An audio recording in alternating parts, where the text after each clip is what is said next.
Hello, everybody, and welcome to the Ben's Friends podcast. Today on the podcast, we have a special guest, Jason McElwain, better known as JMac.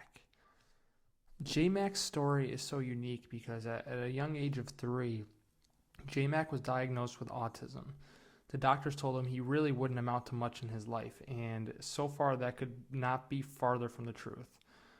When JMac was in high school, he was the manager for the basketball team, and for the first time ever, he was put into the game when his team was up big, and he went on to score 20 points. He hit 6 threes in only a few minutes and instantly became an overnight sensation, getting to meet Oprah, getting to meet the president, winning an ESPY at the ESPY Awards, ESPN. His story is absolutely insane, and it's very inspirational. If you haven't gotten a chance, look it up. There's some clips, there's some news clips you can watch. It's really something special, and we get a chance to hear JMac's perspective. A good portion of the beginning is JMac kind of breaking down everything in his own words, and it's a quick listen, but I hope you guys enjoy. Show's starting. The show's starting. Shh. Show's starting. Shut up. The show's starting. Shut up. It's Ben's Friends podcast. 5, 4, 3, 2, 1, and we're live. JMac, glad to have you on the podcast. Super excited. Been trying to get in touch with you, and I'm super happy to have you here. I think you have an amazing story that I think a lot of people would be interested to hear. I'm super familiar with it. If you could you just give us a little rundown about who JMac is? I'm Jason JMac McElwain. I was diagnosed with autism at 3 years old. I was told by a doctor that I would never be able to walk, never be able to put on a pair of underpants. I would never be able to stand. I'd be a vegetable the rest of my life. And I didn't talk till I was 7 years old conversationally. And then about third or fourth grade, I started playing every sport in the neighborhood. And then I started joining Little League Baseball, youth basketball, pretty much played everything. And then by middle school, I ran cross country and played basketball and did track in the spring. I was cut from every cut from every team.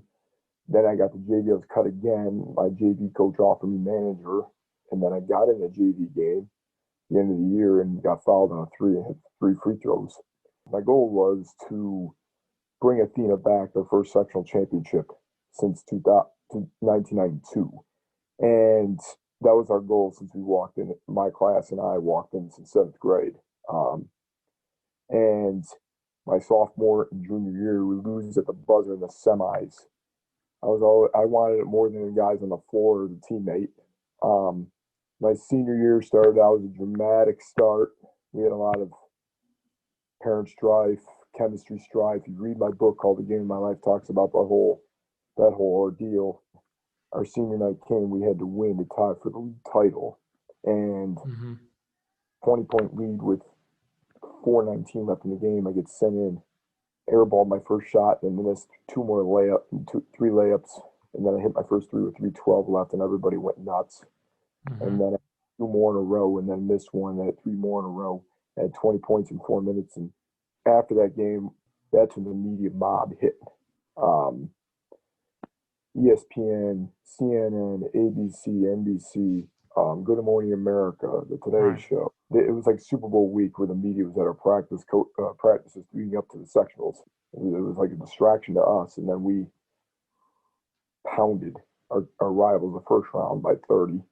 Wow. And then went on to the sectional finals. It was the first time since 92, or 1 and 2 seed. It was their first time as well. And our dream came true. We finally did it and won sectionals. But after that season, it was nothing could ever dream of. Right. I got opportunities to go be on the Oprah Winfrey Show. I got to meet President Bush. I got to meet George Pataki, the governor. I got to meet our current president of the United States, Donald Trump.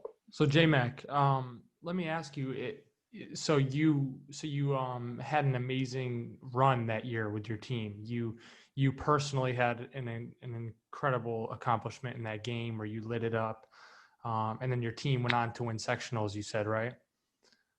Yes. Was what in your mind, you said, you wanted to win ever since 7th grade, you and your class, that was your guys' goal to get back to that winning standard. So to you, what did you like more? Was that night bigger to you where you scored all those points, or was winning that championship everything? Winning the championship was much, Mm-hmm. way higher, Mm-hmm. because it gave me the confidence myself that we can accomplish anything. Right. Um, and going back to after that season, I was going to, besides Donald Trump, I got to go to the ESPYs where I won an Yeah. ESPY for best moment over my boyhood idol, Kobe Bryant. And to this day, I wish I could give back to him since he passed away. Yeah. Um, Yeah. Magic Johnson, Lance Armstrong, LeBron James, Dwayne Wade. I got to work with the Indianapolis Colts at Mm-hmm. training camps with Peyton Manning and Coach Dungy, Adam Vinatieri, Jeff So, Saturday. Mac, you've done exactly what I asked. You gave a really good outline of who JMac is. I think anyone who doesn't know who you are, now listening to you, knows that you've had a pretty extraordinary life and a pretty cool story, and you kind of blew up, and that's really unique. I wanted to kind of go step by step and kind of break down, in the time that we have, how you came about and how JMac was kind of born into this star. You said you were diagnosed with autism at what age? Great. Age 3. At what age were you aware that maybe you were a little different than the kids in your classes or the kids in school? Probably when I was in middle school, Yeah. being in a smaller setting of classes. Mm-hmm. And when did you have to encounter, were there bullies? Were there people messing with you? Was that a struggle growing up? There was a couple little instances there and there. I had power Yeah. washed my eye. Um, I was hit a few times, but I don't back down from it. Right. And my life till this day is how to prove people wrong. And, Absolutely. Yeah. and it's just been that competitive spirit. So do you think that competitive spirit, it's just propelled you through every obstacle in life? Yeah. I mean, every struggle, everything you've been through. Without that competitive fire, I mean, would JMac even be the JMac you are today? No. Yeah. So I mean, I think that's awesome. I think that in itself, is inspirational. Even if we didn't talk about your magical night against Spencerport, just being able to persevere through, uh, kids being mean, bullies, and maybe hearing things like you may be a little different than other people. A lot of people can't handle those things, and your competitive nature, I think that's so cool that's what pushed you through to keep going. So that night, the night that really changed your life, you had mentioned earlier that you were the team manager for your high school. You'd help with towels and with water and laundry, whatever. And that night you checked into the game. That was the night where everything changed for JMac and who Yep. you are. And I just want to know. So you took that first shot, and you said it was an air ball, right? Yep. So after that air ball, what did you get a little nervous at any point, or were you just like, nope, I believe in my abilities. Next time I get that ball, it's going in. See, when I played, I just play. Right. I don't think. Mm-hmm. I just play hard and see where the chips fall. Yeah, and I think that's really important for people to play with confidence, believe in themselves, and just don't overthink it. Do what you can do. Um, so you went on to hit 6 threes that night. I grew up in Spencerport, so um, Where'd you go to high school? I moved to Florida in 8th grade. So I was planning on going. I was zoned to go to Spencerport High School, but was planning on going to St. Thomas Aquinas with a buddy of mine ended up going there, and that's where I was planning on going. But things changed. I moved to Florida and ended up finishing school and college in Florida. So, but you had that magical night against Spencerport. So I was so familiar with it because that's who I was supposed to go to that school. And so if people can't, I'm going to try to, paint a picture for people who, I mean, people can look it up, but that magical night where you got in, and I know you said in one of your interviews, and it's kind of a famous saying now from you, you were as hot as a pistol. I think that was a perfect, I mean, you were in the zone. How big was that? How big did that rim feel that night when you were just hitting everything? Can you kind of break it down how that specific game went down? What do you mean? So when you got in the game, what were you thinking? Were you thinking, I'm going to score as many points as possible? Were you thinking, I just Well, make one shot? my best player told me when I walked in the game, he goes, when you get the ball, you're shooting every time. You're not passing the ball. So I just followed his orders, but I wasn't going to shoot 4 shots. Right. So, Because you understand the game and you know yeah, what's a good shot, what's a bad shot. well, I understand the game now way more now than I ever did as a player. So, Yeah. So, and that's something I wanted to get into as well. I read that are you coaching now or are you? I've been coaching for the last 15 years Oh, wow. Okay. in a lot of sports. I'm a strength conditioning guy for soccer and baseball. I coached cross country for 6 years, track for 6 years. Um, uh, I coached at Athena basketball for 12 years after that year I graduated. Right. And I coached at Hilton for 2 years for basketball. I coached at Spencerport for 1 year on the girls' side. And I've also do skill development training, and I've done motivational speaking around the over 100 times. So you have that crazy night where you make all those shots after the game. You're being lifted up. I mean, it was almost like a movie. I know you did have a movie, but that night in itself is almost like a picture perfect movie. And so from after that, you were on television. You met the president. You said you won an ESPY over your idol, Kobe Bryant, who had a historic night himself, but you beat him out to win that ESPY. What was your coolest celebrity encounter? If you remember one memory that was like, oh man, I met so and so, and that was the coolest thing. Does one come to mind for you? There was many.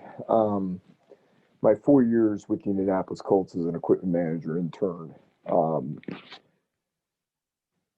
Just like it was ironic because Peyton was in the same boat that we were in. Never could win a Super Bowl in that year. Seeing them win it 6 months after we won sectionals was unbelievable. Lined up. The Florida Gators, the year they won their national championship, Billy Donovan's first. Being there to see that was unbelievable. I got to meet our current president, Donald Trump. One of the better guys I've ever met. Magic Johnson, Kobe Bryant.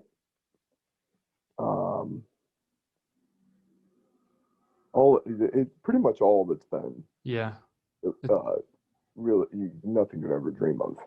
Just I was going to ask, do you ever feel like this is just a dream? I mean, did you ever think when you were younger and before that, before you had that magical night against Spencerport, did you ever think, anything like this would happen along your life? No, I never thought it would get to that far.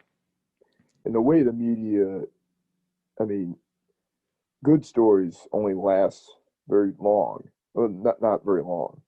Right. The bad last forever. Of course. I mean, that's something that I've and mentioned. The media right now is just untrustworthy of anything. And I think their ratings have gone right down because everything that's going on right now all over the world. I agree. I agree. And I think that that your story specifically, if it had happened today, I think that it would have been a really big story. And then I think it's possible that some stupid negative story may have came in and taken a lot of the shine away from it, because that seems to be what a lot of people focus on today, is the negative instead of the positive. And so Exactly. I agree more. yeah, so when your story happened and the media wasn't so it didn't focus on so many negative things, and the world didn't seem quite as dark back then. I think that's had something to do with your story being so inspirational. And I think it speaks for the times as well. I mean, you had an amazing story on an amazing night during an amazing time in the world. And Yep. so I wanted to ask you, so you won an ESPY, which is like, I'm a basketball player, and of course Kobe Bryant was one of my idols as well. And to me, that's like, dude, you won an ESPY. And that is, I mean, it doesn't get much cooler than that. What was the cool? I know I asked you about Celebrity Encounter. What about, you were on Oprah? I saw you were on Larry King Live. You were on Good Morning America. Which one of the TV shows was the coolest to be a part of?